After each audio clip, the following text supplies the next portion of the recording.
So we're going to go ahead and look at Mexico specifically, even though it's actually happening in other places in the world. Spain is also another country where it's happening, where essentially you got the locals who are tired. They're tired.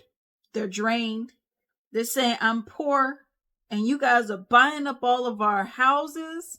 You guys are raising our rents. You're raising the food prices. Heck, I can't even go into like the city central and just freaking go anywhere without seeing English written all over the place. And not our native, but our official language is Spanish.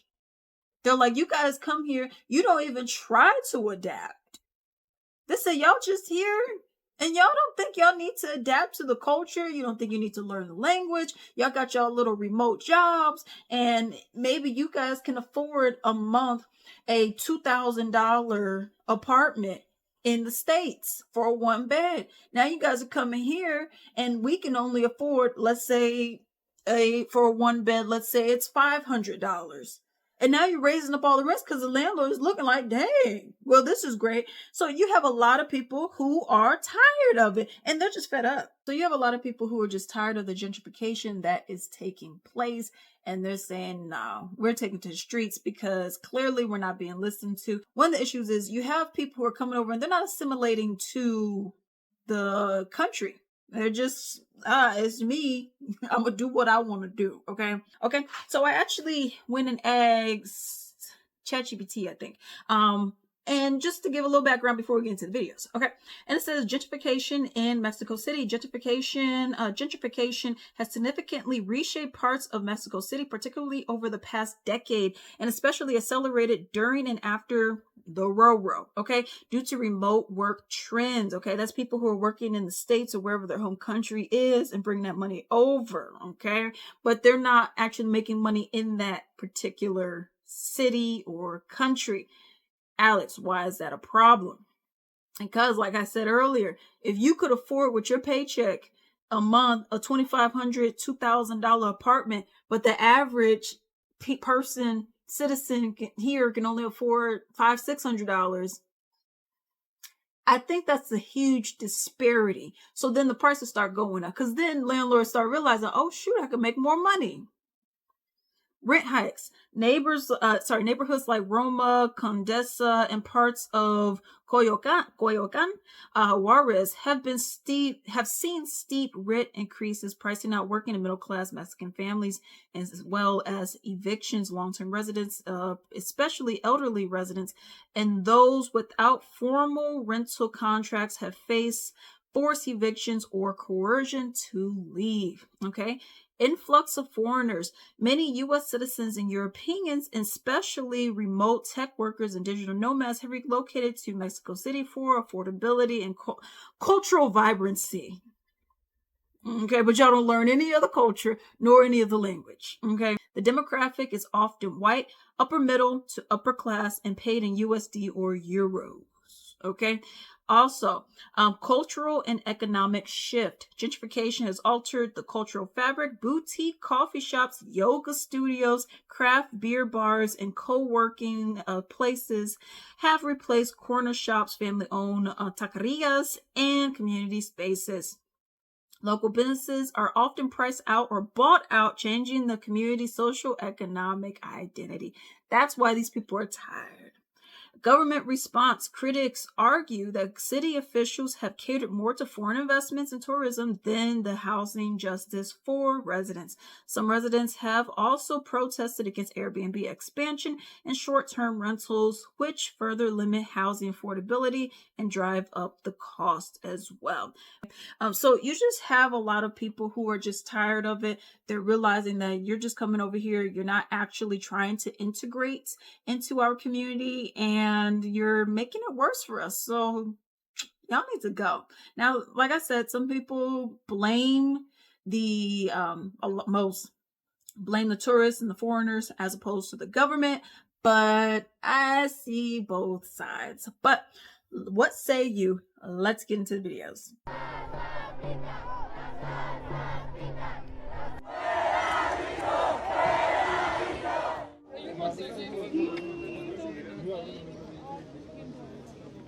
notado muchísimo el despojo, el desplazamiento, el aumento de los precios. Llevo 6 departamentos en 6 años. En uno de los últimos fue que me subieron la renta más del 10% fuera de lo legal.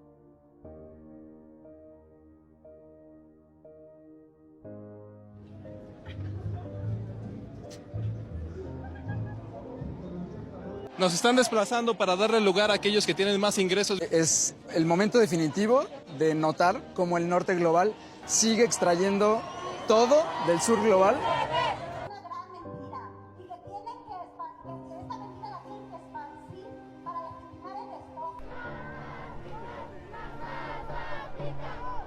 No nos permite a nosotros vivir en zonas cercanas a las áreas de trabajo debido a que no nos alcanza para poder pagarlo. Claro que queremos turismo, pero también que se respeten nuestros derechos.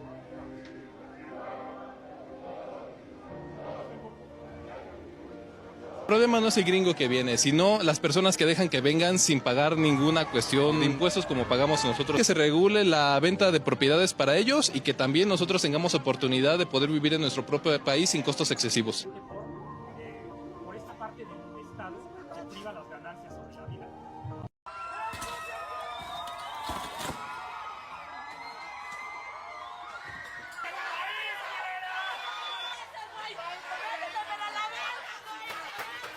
Gente que viene de otros países, en su mayoría extranjeros, a querer imponer su cultura, sus precios y desplazar a los mexicanos, a los nativos de estas tierras. Vengo porque la gentrificación solo es un paso más a la colonización, a los despojos y a que exploten nuestros recursos.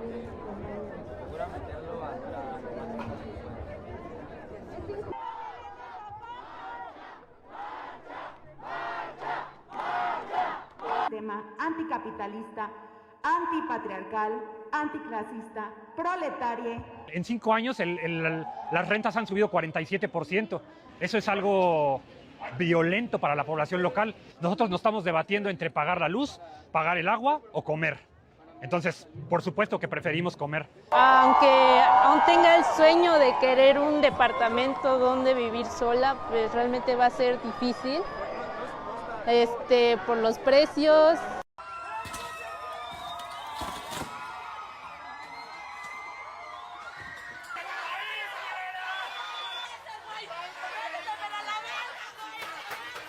Gente que viene de otros países, en su mayoría extranjeros, a querer imponer su cultura, sus precios y desplazar a los mexicanos, a los nativos de estas tierras.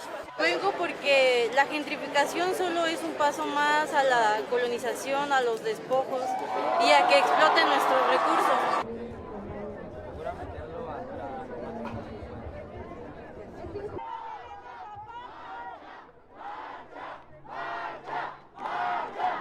Sistema anticapitalista, antipatriarcal, anticlasista, proletario. En 5 años las rentas han subido 47%. Eso es algo violento para la población local. Nosotros nos estamos debatiendo entre pagar la luz, pagar el agua.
En 5 años las rentas han subido 47%. Eso es algo violento para la población local. Residents of Mexico City have been protesting against gentrification, some of them saying an influx of U.S. citizens is to blame. Nosotros nos estamos debatiendo entre pagar la luz, pagar el agua o comer. More than 1.6 million U.S. citizens reside in Mexico, according to the U.S. State Department. The high cost of living in the U.S. is said to be the catalyst that's pushed roughly 11,000 Americans to migrate to Mexico just last year. Protesters are also upset with the government for policies that they say favor wealthier newcomers without considering the communities that have lived in the area. Principalmente si van a venir a vivir a un país, tienen que contribuir a ese país, ¿no? La primera y la cuestión más sencilla es la migración legal.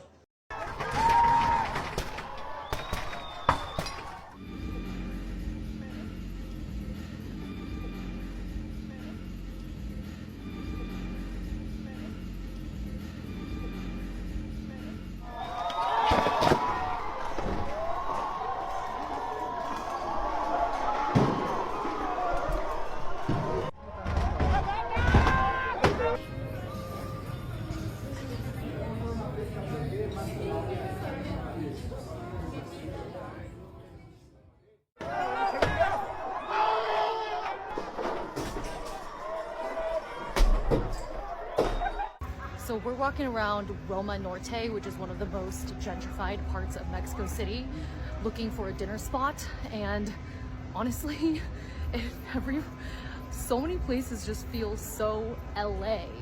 Like we're trying to find somewhere that feels a little bit more authentic and doesn't feel like we're just in Los Angeles. There's protests all over Mexico right now where locals are protesting what they call gringo gentrification, saying Americans are pricing them out of their own neighborhoods. So in the past 5 years, Mexico has seen a huge influx of Americans and other foreigners moving there due to the low cost of living, while they still work remotely in the US, making US dollars but spending Mexican pesos. This has caused rent prices to skyrocket in trendy areas, and landlords prefer having foreign tenants or Airbnbs instead of renting to local Mexicans. So many Mexicans, especially the younger generations, are being displaced or evicted from the neighborhoods they grew up in. So a lot of people are mad because wages in Mexico haven't increased, but rent has doubled or tripled in many areas. And a lot of foreigners sometimes disrespect local traditions or treat the city like a cheap vacation spot. I would like the American police right here, right now. Go Canada! Go Canada, please, man, I'm serious! Let's talk about what's happening in Mexico right now, and I'll give you my opinion based on what I've seen and the conversations I've had with people who actually live there. It's not about regular people leaving their countries because they can't afford to live there anymore. It's not about the ones who come here, respect the culture, support local businesses, and actually want to integrate. What people are actually protesting is corporate colonization. Starbucks charging US prices in a city where most people make a fraction of US wages. McDonald's on every corner. Airbnbs buying up entire neighborhoods and pushing out Mexican families who have lived there for generations. Foreign investors renovating homes they'll never live in and then flipping them to other outsiders for triple the price. Entire cities being rebranded for digital nomads designed around their needs, their comfort, their aesthetic, all while locals are slowly pushed out of their own communities. And a lot of foreigners here, they're living in Mexico illegally. They've overstayed their visa, they don't register for a CURP, they don't pay taxes, but they still benefit from the land, the services, and the infrastructure. If a Mexican did that in the US or Canada, they'd be demonized, deported, and labeled a burden. But when foreigners do it here in Mexico, it gets romanticized as living free or escaping the system. It's the same thing that happened in Hawaii, it's the same thing that's happening in Puerto Rico. It's not about individuals. It's about a system that displaces local people for profit. And yes, some foreigners moving here do act entitled, like they're on vacation in someone else's home. But not everybody's here to colonize. Some of us are here to heal, to reconnect, to survive, to raise our families with dignity. You want to help? Don't stay in foreign-owned Airbnbs. Don't buy property just to flip it. Don't treat Mexico like it's cheap and just made for your pleasure. This place has a soul, and if you don't honor it, then you're part of the problem. So the white Americans are in Mexico, as usual, causing problems. to the Mexican citizens there. I mean, how dare you go to someone else's country to retire? Because you're a guest, literally, you're a guest there. This is not your home.